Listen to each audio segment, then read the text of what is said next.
श्री शिवाय नमस्तुभ्यम। हर हर महादेव। इस महीने प्रदोष व्रत कब करना शुभ रहेगा, प्रदोष काल का समय और गुरुजी द्वारा बताए गए सर्वश्रेष्ठ उपाय जो कि जीवन को सार्थक बनाने के लिए बहुत श्रेष्ठ कहे गए हैं, जिनसे नौकरी, विवाह, संतान संबंधी सभी परेशानियां दूर होती हैं, इस वीडियो में वही जानकारी देंगे। तो देर न करते हुए शुरू करते हैं। जैसा कि प्रदोष व्रत अपने आप में श्रेष्ठ व्रतों के रूप में जाना जाता है, महादेव को समर्पित यह तिथि अपने आप में अद्भुत है, विशेष है, जो कि जीवन में सब सुख प्रदान करती है।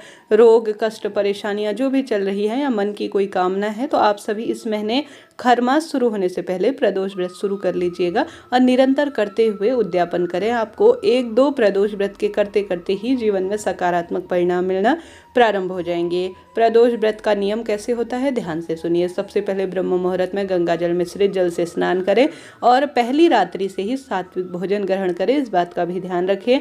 तो साफ स्वच्छ पानी में गंगा जल मिश्रित कर श्री शिवाय नमस्तुभ्यम या नमः शिवाय ओम मंत्र का जाप करते हुए दिन की शुरुआत करें। साथ के साथ आवश्यक रूप से प्रभु स्मरण कर नाम जाप करते हुए पूरा दिन निकालें। साथ के साथ आवश्यक रूप से महादेव को दूध, दही, घी, शक्कर, शहद से या तो सुबह पंचामृत से अभिषेक कराएं या शाम के समय प्रदोष काल में करें या सुबह के समय साधारण सरल तरीके से करें। अखंड दीप प्रज्वलित करने का प्रयत्न करें, शुभ होगा। प्रदोष व्रत के साधारण सरल से नियम होते हैं। महादेव को या तो आप पार्थिव शिवलिंग स्वरूप में पूजन करें या साधारण सरल तरीके से करें, लाभ आपको होना ही है। सबसे पहले भोजन स्वरूप में आप सभी इस दिन चाय, पानी, फलाहार कर सकते हैं, कोई दिक्कत की बात नहीं है। महादेव की साधारण सरल सी पूजा सुबह करें।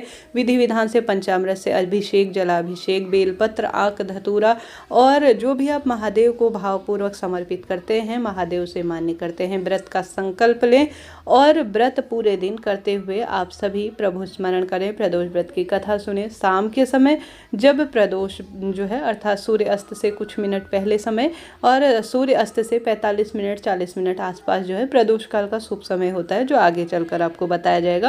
उस समय आप अपने व्रत को पूर्ण विधान से करें, चाहे मंदिर में पूजा करें या घर पर करें, इच्छा आपकी है, परंतु प्रदोष काल में पूजन जरूर से करना है, जिसमें गुरुजी सर्वश्रेष्ठ कार्य कहते हैं।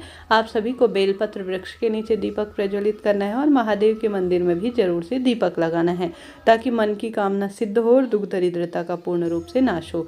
महादेव का सरलतम पूजन करें। तो ऐसे में 2023 में कितनी तारीख को किया जाएगा व्रत? शाम को प्रदोष व्रत में आप फलाहार करें तो ज़्यादा सुंदर रहेगा, सर्वश्रेष्ठ रहेगा। फलाहार में आप कुछ भी फल खा सकते हैं। भोजन इत्यादि में बिना नमक का भोजन करें तो श्रेष्ठ रहेगा। इस तरह से प्रदोष व्रत के विधान हैं। अब जानते हैं 2023 में कब किया जाएगा प्रदोष व्रत। इस महीने कृष्ण पक्ष की जो त्रयोदशी तिथि होगी 10 दिसंबर 2023 को सुबह 7:14 से शुरू हो जाएगी, जो कि अगले दिन 11 दिसंबर को सुबह 7:10 के आसपास में रहेगी।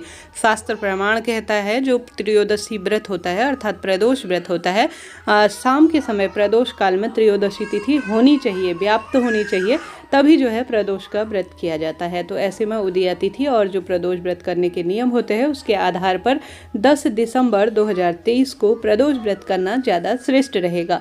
तो आप सभी 10 दिसंबर को प्रदोष व्रत करें। पूजा का शुभ मुहूर्त अर्थात प्रदोष काल का शुभ मुहूर्त होगा 5:24 से जो है प्रदोष काल आरंभ होगा और संध्या काल में 8:08 के आसपास रहेगा। तो इस शुभ समय में प्रदोष व्रत की पूजा सर्वश्रेष्ठ तरीके से करें, लाभ आपको मिलना ही है। अब कैसे क्या उपाय किए जाएं जिससे कि नौकरी, विवाह, संतान, रोग, कर्ज इत्यादि से मुक्ति मिले, इस वीडियो में वही जानेंगे।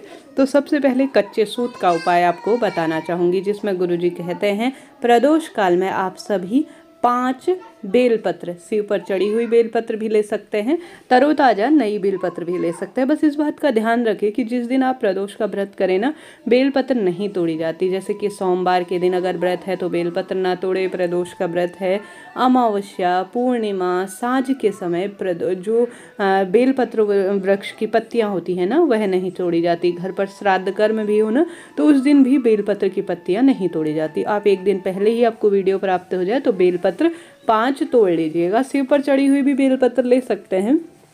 साथ के साथ कच्चा सूत अर्थात हाथ में बांधा जाने वाला मौली, जिसे वस्त्र रूप में हम भगवान जी को समर्पित करते हैं, वह आपको लेना है।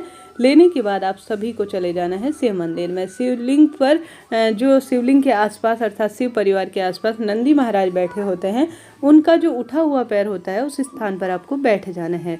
अपनी मनोकामना कहनी है, दुख तकलीफ पीड़ा कहनी है और जो 5 बेल पत्र ली हैं एक के ऊपर एक जो है 5 पत्तियों को आपको रख देना है। रख दिया।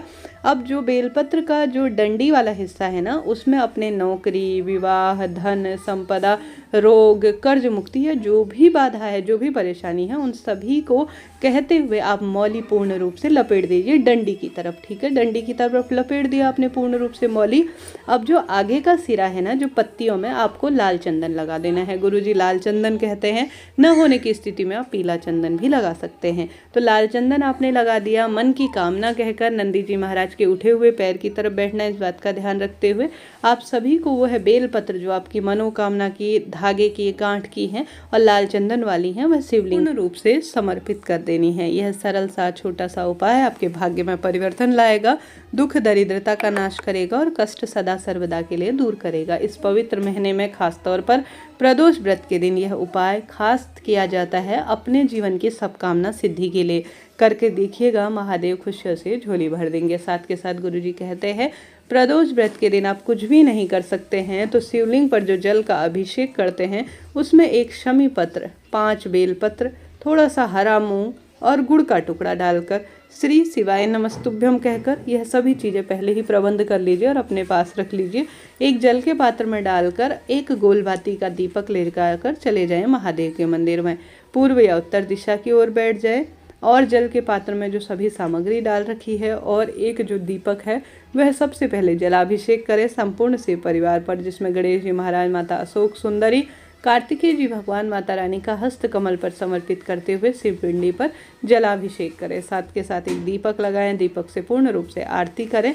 इसके पश्चात आप सभी आवश्यक रूप से प्रभु स्मरण ध्यान करते हुए दीपक लगाने के पश्चात यह जो जल का लोटा है जिसमें आपने यह सभी चीज़ें डाल रखी हैं शिवलिंग पर मन की कामना कहते हुए, दुख तकलीफ पीड़ा कहते हुए समर्पित कर देते हैं तो अनंत गुना आपको लाभ मिलता है। साथ ही आप सभी आवश्यक रूप से इस दिन कर्ज, दुख, बीमारी से घिर गए हैं तो लाल चंदन का पानी बेलपत्र वृक्ष के नीचे समर्पित कर देते हैं। या बेलपत्र वृक्ष के नीचे कंकर को शंकर मानकर, अर्थात किसी भी स्वरूप में, चाहे तो माटी के जो है शिवलिंग्स बना लें, चाहे तो कंकर को शंकर स्वरूप में मानकर वहीं पर दूध, दही, घी, शक्कर, शहद चढ़ाकर, एक पुष्प चढ़ाकर साधारण सरल तरीके से पूजन कर वहीं पर समर्पित कर देते हैं ना, तो भी आपको अनंत गुना फलों की प्राप्ति होती है और दुख दरिद्रता का नाश हो जाता है। करके देखिएगा, इस पवित्र महीने में प्रदोष व्रत का संपूर्ण फल आपको प्राप्त होगा। भले ही आप प्रदोष व्रत नहीं भी करते हैं तो भी इन उपायों को करने का प्रयत्न कीजिएगा। देखिए, उपाय सरल है, छोटे से हैं, परंतु अनंत गुना इनसे